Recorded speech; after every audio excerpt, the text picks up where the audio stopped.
Hey, hey, hey. This is Urban Politics, and I am your humble host, Phys Ed Music. I want to thank you all for liking and subscribing. Liking and subscribing. Please, as soon as you have a chance, take yourself on over to YouTube. Like and subscribe.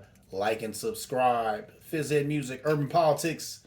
But without further ado, I want to jump right into it like a car and drive because there's all types of tasty and delicious politics to get right into as I fix the camera over here. Nah, there is all types of tasty and delicious politics to sink our teeth into, and I want to jump. Oh my lord, right off into it. You know what I'm saying? And talk about what's going to be bad. First, we will talk about a hot issue. Biden and the 2024 election, right? So they were saying in 2024, they're talking to Joe Biden, and he was saying that I plan to run up until this point. I plan to run if my health is still good, if whatever. He's going to run. Okay, that is what it is. I, like a lot of people, am not too enthused or too excited about the chance of another matchup between Trump and Biden. But here it is. Check it out. Biden. He's old. He's not sexy. He's not exciting. He's not well spoken. He's not cool. He's not smooth. He's none of those things. But here's some things that he is. Check it out. He's a good guy. And he is concerned with doing a good job. He does want to do right by the American people. So there's that. So I get it. And we're saying there's not a lot of excitement around Joe Biden. Joe Biden is not an exciting guy. You know what I'm saying? Probably the most exciting thing about him is that he was Obama's, you know what I'm saying, co-pilot for 8 years. And Obama was pretty exciting, pretty cool, pretty jazzy a dude. I'm just being real. You know what I'm saying? Joe Biden is not that guy. He's not necessarily cool. He's not necessarily well-spoken. He's not necessarily poised. But he is a good man. He is a good man. I've went on record on this show as saying, say what you want to about that man, but he appointed the first black female Supreme Court justice. He did that. And don't think that he didn't catch flack from other people who don't look like, you know what I'm saying, this lady. Don't think that they didn't have something to say about that. You know they had something to say about it. You watch Fox News, you hear the noise coming from the right. So there's a lot of them who were mad about that. Oh, we just need to get a qualified person. Doesn't matter what color she is. Even though he went on record is promising that when that came up, that he was looking for a black woman to give the job, and he found one who was 3-4 times overqualified. He did that. So we got to give him props for that. I understand he's not sexy. Okay, I get it. I get it that he's not necessarily cool. Now I share some cool pics from time to time of him on the internet where I've seen him with those blue blocker shades on or whatever. He has his moments, but by you know what I'm saying, in large, he's just an old man who wants to do a good job, who wanted the job of president, who fought for it and got it. And since he got it, he's been doing some good stuff. It gets slept on because Democrats are horrible at going out and telling the world all the good stuff they've done. But he got the bully pulpit. He's trying to do it now. He's doing some of it now because they need it for these midterms coming up. But I'm going to tell you something. Lady Liberty is just like any other lady. Any other woman. She wants an exciting guy to whisk her away and whisk her off her feet and show her a good time. She wants a bad boy. She wants Mr. Popular, right? When what she really needs is a good, boring guy who truly cares for her and wants to do right by her. So let's see if Lady Liberty, which is us, you know what I'm saying, the American people, the body politic, fall for the same crap that we fell for last election. You know, well, not last election, but one before that when Trump won. We already know what it's like. Lady Liberty already knows what it's like to kick it with a bad boy. And Trump done beat her all up and threw her around like a rag doll. But is she still into that? I'm praying she's not. Now, he never got my vote. But some of Lady Liberty is into that guy. They're really into that guy. Let's hope that she's woken up this next time around and she's not going to do what, unfortunately, a lot of battered women do. They go right back to the abuser, right? Because it's something comfortable. It's something they know. Even though it's horrible, even though it's gut-wrenching, it's still safe, it's still comfortable, and it's exciting. People like that excitement. Women like that excitement. Lady Liberty, she wants that spice in her life. Cut it out, Lady Liberty. You need a good dude. He might be a little boring. He might ramble on. He might go off topic. Trump does that too, but this guy, he might go off topic, Joe Biden. But guess what? He loves you and he wants to do right by you. So if that matchup does come up again, I think we need to do what we did last time and give the better man the job. Joseph Robinette Biden. Anyway, moving on. Let's talk about Hurricane Hurricane Ian. Oh man, I'd say devastating Florida. Devastating Florida. Biden did not hesitate to provide aid, even though this is a red state, and the governor will probably end up being his challenger for president. Now, the governor of Florida is DeSantis. He's probably going to get that Republican nomination. Him and Trump are going to go at it. You know what I'm saying? But I talked to a lot of Republicans. A lot of them like DeSantis over Trump because DeSantis isn't crazy.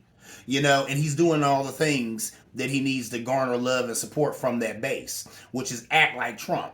He's being very Trump-esque now, but to his heart, I don't know if he's a Trump type guy. Because in the past, I've seen him do things that were actually good stuff that wasn't very Trump-like. So I don't know about this dude. I don't know if he's just a shapeshifter who doing what he needs to do to try and get that top spot. But that's the thing. You know what I'm saying? Doing all this stupid stuff to garner love and support from that base, he's going to have to keep that going. So that's going to make him a horrible politician right there. But it is what it is. He'll probably be the guy going up against Biden.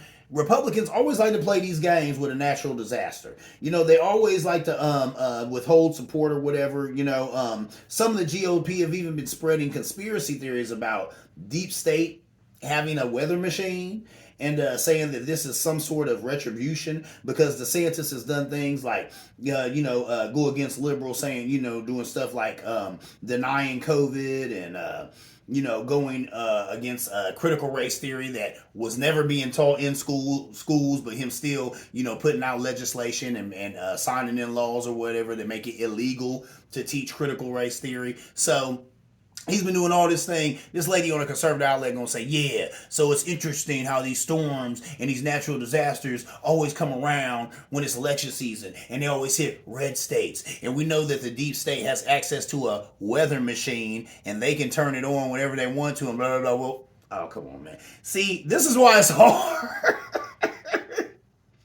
One, it's hard to say this stuff with a straight face, ladies and gentlemen. Two, how do you talk to people like that? How do you have a good faith argument with someone who believes that? Now listen, I never heard a conspiracy theory I didn't like. Are there weather machines manipulating the weather?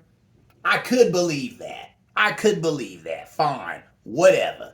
But it's awfully convenient that you'd sit there and say, oh, but they only do it in red states and they only do it around elections. And blah, blah, blah, blah. I don't think that's what's going on. I do not think that's what's going on at all. GOP, wake up. Realize that nobody digs you. Nobody digs your policies. Conservatism is not so horrible, but most people don't really know what that means, and we don't have too many true conservatives to show them what it means. So y'all need to get that fixed. And until you do, you're going to have people not digging your party, not digging your policies. That doesn't mean that the deep state has this weather machine and no. Climate change is real. Okay? The jury is in on that. The jury's out on it. No. The jury's in on that. Okay? The scientists have spoken.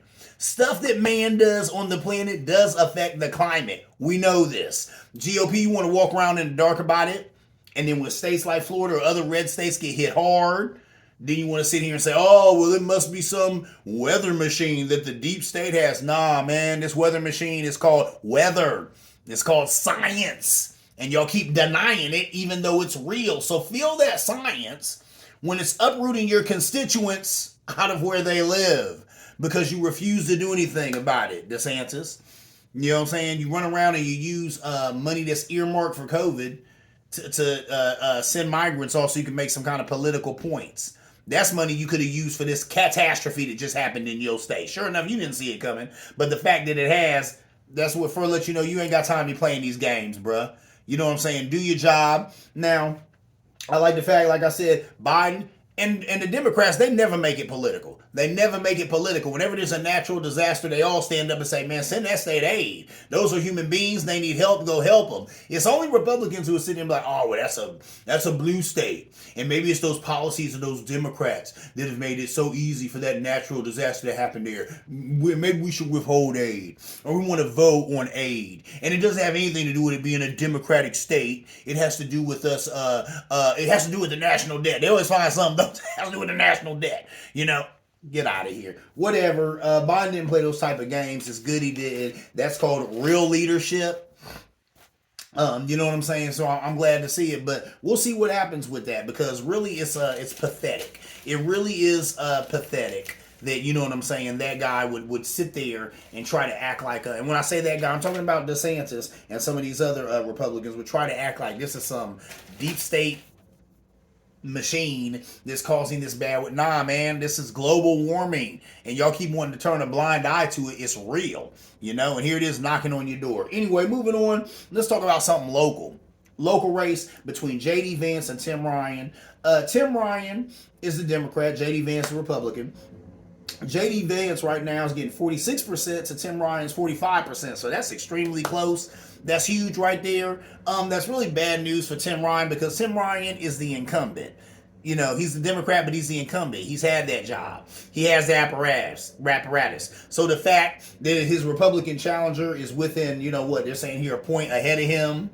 This is give or take, I think 4 or 5 points or whatever. But the point is, the fact that his Republican challenger is that close to him is not a good look for him at all. But it is what it is. This guy's been fighting. It's the fight of his life. 9% are undecided. So think about that. JD Vance is getting 46%. Tim Ryan's getting 45%. 9% are undecided. So that's still something right there. Now, JD Vance has gotten 85% Republican support, which you could see coming. You know what I'm saying? He's got Trump's endorsement.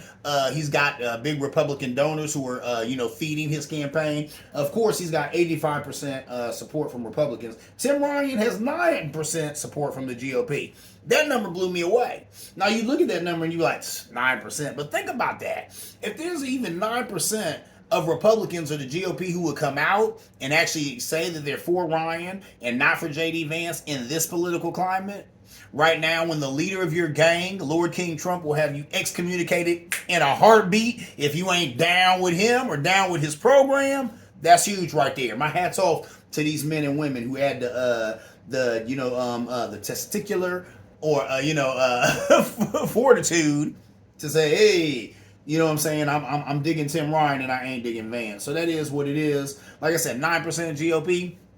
That's huge for Ryan right there. That's huge for him, right? Because he's only within, 1 point. He's being beaten by 1 point right now in this poll. So that 9% from the GOP, that could make it all right there. That could give him the win. So see, that's why it's important, to even go and talk to people who, you want to be in a room full of people who don't agree with you. Put me in a room full of 800 people who don't agree with a word that comes out of my mouth. And when I'm done talking, if I've turned 1, 2, 3 of them around, I'm doing good, ain't I? Them 3 people right there will win me the race, because these are 3 people who were never going to vote for me until I came out that night and I dazzled them and I showed them why they should give me their vote. That's politics, baby. So here it is. And you know what? It's crazy because look, okay. JD seemed to be hiding. Literally, they had trouble finding the man. You know what I'm saying? It said like his staffers and publicists that were looking for, like, where he at? I ain't gonna lie, this guy was hiding. You know why? Because he ain't stupid like Herschel Walker. He's smart enough to know he don't know nothing. He don't know nothing about politics. So he wouldn't be in. The last thing he needs is a bunch of reporters in his face asking him questions that he can't answer. He does not want to get in front of a camera and show how much he don't know. So there's that. That's smart from Mr. Vance, right? Tim Ryan, in every commercial, he's in every commercial. He's not wearing a coat. No coat. He's wearing no tie. And everything's unbuttoned. He got this unbuttoned, his sleeves are unbuttoned. In one commercial I seen him, there was just the top button unbuttoned. I see another one, the second one was on. Third, but by the time I see in a minute, he just gonna have the shirt open like an R&B singer and be on the beach or something with it swaying in the wind. But all of that, is Mr. Ryan trying to show you and his constituents that he's an everyday man. He's a working class citizen, just like his constituents. Now, we know that's not true. He's a politician. He's been a politician for a long time. So I guarantee you that his pockets ain't hurting. You already know how that game go. But with that said, right now for this election, he needs to look like a man of the people. That means not wearing a coat, not wearing a tie, and, coming out with his sleeves all unbuttoned and all that, like he was just working in the coal mine or something like that. He don't do that. But it is what it is. We'll see where that race goes. You know what I'm saying? But it's interesting how you see all these, all this theater, all these political theatrics. But this is politics. You know what I'm saying? These guys, they're hungry for that spot, right? So this things they do. Let's talk about the January 6th hearings. They're starting back up again. Merrick Garland and the Department of Justice have been doing a lot of good work behind the scenes. What have they been doing? Let me share it with you. 725 people have been charged in the January 6th insurrection, aka the Trump riots. If you watch this show, you know that's what I've dubbed it. These are the Trump riots. This is his baby and he got to own it. These are the Trump riots. Just like they trying to call all that protesting went on after George Floyd, the George Floyd riots. Okay, then these are the Trump riots. Anyway, people from all 50 states have been prosecuted. That blew me away too. All 50 states. There have been at least one or two people from all 50 states in the union. Think about that. People who assaulted officers, damaged property, got stiffer charges. Those who tried to disrupt the vote count got even stiffer charges. Those who took responsibility got lighter sentences. In the first month, 145 people pled guilty to misdemeanors. Now, 325 people have been charged with felonies. Trying to assassinate an officer, obstructing an official proceeding. 20 defendants have pled guilty. 40 conspiracy, or 40 pled guilty to conspiracy to obstruct a federal proceeding. 17 defendants are poised to go to trial. So they've been doing stuff here, all right? They've been throwing the bookings, not throwing the book at some people, but making sure there's been some retribution, making sure some of these people are held accountable, right? So I've been saying, Merrick Garland, what you doing, man? When you going off your rusty dusty and do some? He been doing some things, but they've been doing it quietly and in the background. I ain't mad at that. You know what I'm saying? You ain't supposed to make a spectacle of these people or none of that. Now, these January 6th hearings, they were on TV. People were paying attention. I talked about them here on the show.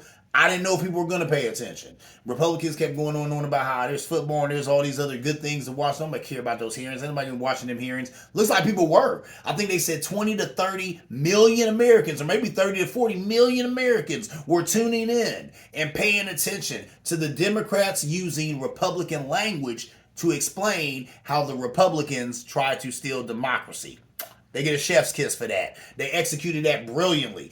First of all, the first biggest thing they did, the 3 people in charge, 2 were Republicans, 1 was a Democrat. Think about that. The 3 people in charge, 2 were Republicans, 1 was a Democrat. The only Democrat was my big brother, Benny Thompson. The only one, the only Democrat. And then you had Adam Kinzinger and Liz Cheney.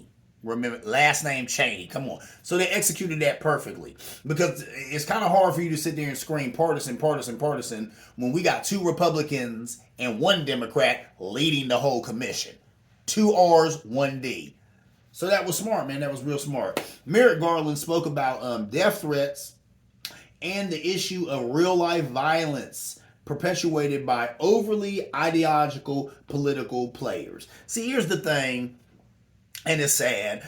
All them guys on the right, they all know this is BS. They all know this is hocus pocus. They know it. They know it. Some of these guys who run out here and they talk about the election was stolen. Some of these guys who run out here and they go on and on and on about trans kids playing sports. They know all this is crap. But they know that it feeds the beast, right? It's red meat for that base. So they keep throwing it out there, right? And they also know that some of this base is off. Some of these people, they throw it off. So my grandma used to say, boy, they throw it off. Some of these folks throw it off. And they know that. They don't care. Because they got money, they donate. And these are people who will perpetuate what they're trying to perpetuate, which is garbage, which is a lie, which is a myth. But that lie and that myth is worth money and it's worth votes. So you have people on that side who don't care about exploiting other people. They don't care about exploiting their mental health or lack thereof of good mental health, and pushing this lie, something that they eat up, like yesterday's lunch, and they run out here and they do crazy things. And it's sad that these are politicians, these are elected officials, and they're supposed to love their constituents. They're supposed to look out for their constituents. They're supposed to have the best interests of their constituents at heart. Nah, they just want to use their constituents, right? They want to do a bunch of fundraising. They want to use them, you know what I'm saying, to go out here and spew some garbage. And they give them that garbage to spew, knowing it's garbage. That's what's sad. These guys know better. These guys know better, okay? They know better, but they know that the people watching them and interested in them do not know better. So they capitalize on the ignorance of fools. And that makes you a bad person, man. That makes you a scumbucket. I'm sorry. I'm sorry. When you're using people who are intellectually inferior to you, that makes you a scumbucket. That makes you a human piece of garbage. So that's what's up. So there's that. Like I said, yeah, he spoke about all that, and it's sad. Listen to these stats. 1 in 10 Americans support violence against the government. 1 in 10 Americans. I'll say that again, support violence against the American government. 4 in 10 Republicans say that political violence may be necessary. That is ridiculous. But I'm not surprised because I've heard this. Sometimes when I talk to some of my Republican friends, I've actually heard them say stuff like this. Yeah, it's probably going to take, a civil war. It's probably going to be a race war. It's probably what is that? What is that? But it's interesting you go right there, and that's a problem. This ain't nothing but differences of opinions, ladies and gentlemen. It hurts my heart when people tell me, oh, I got a cousin I haven't talked to in years because he's, super Republican and blah, blah, blah. And I got an aunt I haven't talked to in a million years because she's super liberal and blah, blah, blah. That's ridiculous. This is politics. We're supposed to have civil discourse. We're supposed to not agree, come to the table and find a middle ground. That's what this is about. It's not about you going over there and being mad and talking about how you want to hurt and kill people over here. It's not about me going over here and being mad and talking about how I want to hurt and kill people over there. Nah, it's about us coming to the table and finding a middle ground on this thing. That is how legislation is created, right? There's great programs in this country that work great, but that's what happened. This side had an idea. This side had an idea. This side barked about it. This side barked about it. They protested about it. They protested about it. And then people in government came together and came to a middle that both sides could live with. Now the barking stops for a minute till there's another issue and then more barking going on, right? See what I'm saying? That's called politics. That's how it's supposed to be, So the fact that this many people, violence is the answer, you're not going to want to hear it. But here it is, ladies and gentlemen. I'll tell you, this is Trump, man. This is what he's reduced us to. This is what he's reduced us to. He did that. He did this. I'm sorry. I mean, there's always been political discourse. There's always been people perpetuating violence in politics. That ain't nothing new either. But the fact that it's so commonplace now and people are so cool with it now and people think it's a go-to or a good idea, I'm blaming that on Lord King Trump, man. I'm sorry. If I'm wrong, give me some pushback. It's good. This is urban politics. Anyway, before I get out of here, let me talk to you about my IPA of the week. This is a delicious one. This right here is Groovy, Juicy, Hazy IPA, and this is from one of the best IPA breweries ever, Fathead. These guys are no joke. Fathead Brewery, they got awards for being the best IPA. They got a normal, their normal regular IPA. I think it's amazing. I think it's the one that's gotten all types of awards and all that type of stuff. It's really, really good. And this one was delicious as well, too. This Groovy, Juicy, Hazy Indian Pale Ale. That's what it is. Yes, it is really, really good. It's, let me look here. I was just looking at that alcohol content. I always like to let you know that 7.1% alcohol content. So you sip one of these, you're going to feel it and have you a real good night. So that right there, man, that is just a good beer right there. Yeah, look. Oh, I got that upside down. Is that right? Maybe I, oh, okay. Whatever. It says Fathead's Brewery. Chill out, man. Have a beer. That's what's up. This is a good one. Yes. You know what I'm saying? This is real good. Groovy, juicy, hazy, Indian Pale Ale by Fathead. So there it is. Ladies and gentlemen, that is my time. This is Urban Politics. I am Phys Ed Music, your humble host. Please, as soon as this is over, take yourself on over to YouTube, like and subscribe, Phys Ed Music, Urban Politics, where politics live. And as always, ladies and gentlemen, see you around like a donut.